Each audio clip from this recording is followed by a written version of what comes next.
What's up, guys? Daniel Ndukwu here, and in this video I'm going to be talking about whether you should go for a small business versus a startup, what the difference is, and which one is better. Now, before I dive in properly, if you're new to the channel, consider subscribing. We talk about online business, startups, personal finance for entrepreneurs, and of course, affiliate marketing. So make sure you hit that subscribe button and like this video for the YouTube algorithm. Let's dive in.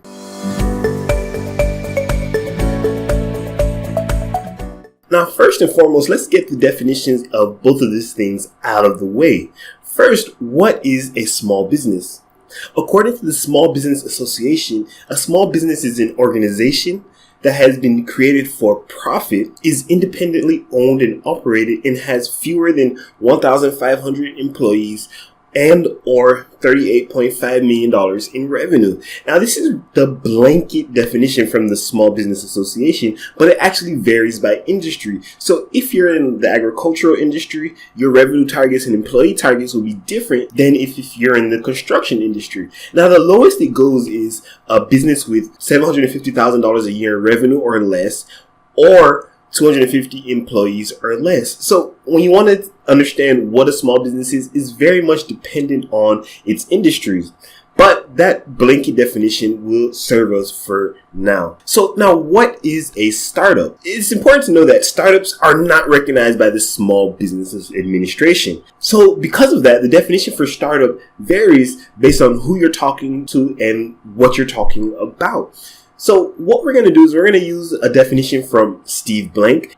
He's the author of 4 Steps to the Epiphany and a popular investor in Silicon Valley. According to him, a startup is an organization that seeks to find a scalable and repeatable business model. Building on that definition of scalability and repeatability, it's a business that's designed to grow fast. The major litmus test on whether or not a business can be considered a startup is 1, how fast it grows, and 2, its impact on the world around it.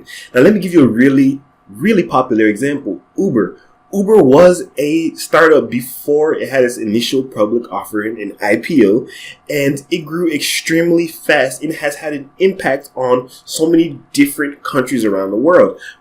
I mean, you're basically getting your neighbor to drive you around, and the payment isn't negotiated between you two. It's kind of transparent based on the distance traveled and the time it takes. And it really removes the middleman. Well, Uber is the middleman, but it really removes a lot of the hassle from it. And there's so much demand. It was one of the companies that helped really launch and popularize the gig economy. Now, a small business, by contrast, would be your local taxi company that you call down and you wait 20 minutes for a taxi ride, right? So that is the difference. A local taxi company doesn't have a scalable and repeatable business model. It's really limited by its geographic location, whereas Uber is an application and it has thousands upon thousands of on-demand drivers. So it's extremely scalable. Now, it's important to note that any business can be a startup, but it's more difficult for some businesses to be startups than it is for other businesses. For example, if you have a landscaping company, it's really difficult to be considered a startup, considering that repeatable, scalable business model and high growth trajectory, because you're limited by so many different factors. You're limited by your geographic region. You're limited by equipment. You're limited by personnel.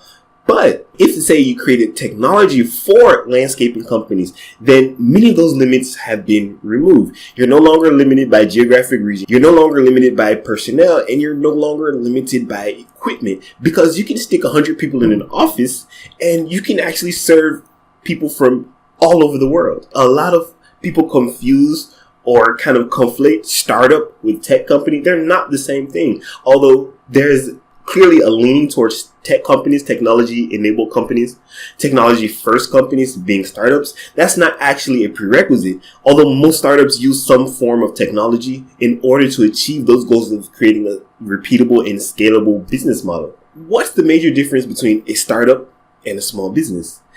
Really, the difference boils down to you as a founder, your objectives and your goals. Look at it like this. A startup is a small business, but a small business isn't necessarily a startup. Just like a mother is a woman, but a woman isn't necessarily a mother. If you want to build a fast-growing company that has an outsized impact on your industry, you're in startup territory. If you're more concerned with sustainable, predictable growth over longer time frames, then you're more than likely in small business territory. And the major difference between these two is the speed of growth and or the scalability of the organization. Another thing that is different between the two is access to capital, how you can receive financing, what terms you receive on those financing, and what's required before you can receive that financing. So if you're a startup with a lot of growth potential, you have angel investors and venture capitalists that will give you millions of dollars even if you're not profitable. And when they're giving you those millions of dollars, they're not giving it to you as a loan or kind of a line of credit. They're giving it for ownership in the company. So they're inextricably tied to the success or demise of said company. So if there's an issue with the company and you fail tomorrow, then the VC is out of their investment. And because of that, they have more control over the decisions of the company. So it's really, really important to understand what your VCs are trying to accomplish, what kind of control they have, and what the expectations of you as a startup founder are. The difference with a small business is that they don't have access to VCs and angel investors because they can't produce those 10x returns in a really constricted time frame the way a startup can. A small business can grow to be very, very huge and become a large business, but the time frames are different. A startup can do it in 5 years, but a small business may need 20 years to do it.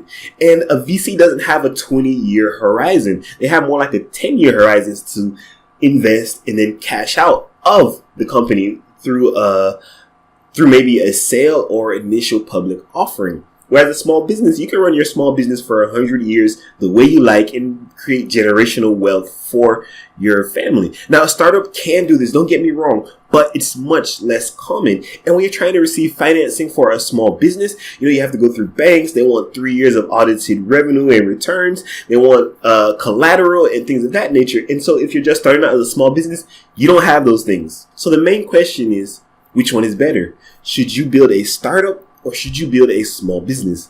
As I said before, a startup is a type of small business. So really the distinction is subjective and it comes down to your goals, your objectives as a founder. Do you want a company that's attractive to investors, can receive millions of dollars in funding in exchange for equity in the company and grow like a rocket ship? If so, then you're in startup territory. Just know that a startup comes with its own sets of challenges and pitfalls. Some founders have been liquidated so much by investors that they basically own none of their company. But again, there's a lot of upside potential. You can become a unicorn, a company valued at billions of dollars. And if you eventually IPO, that means have an initial public offering on the stock exchange, then you could potentially be worth billions of dollars. This has happened time and time again.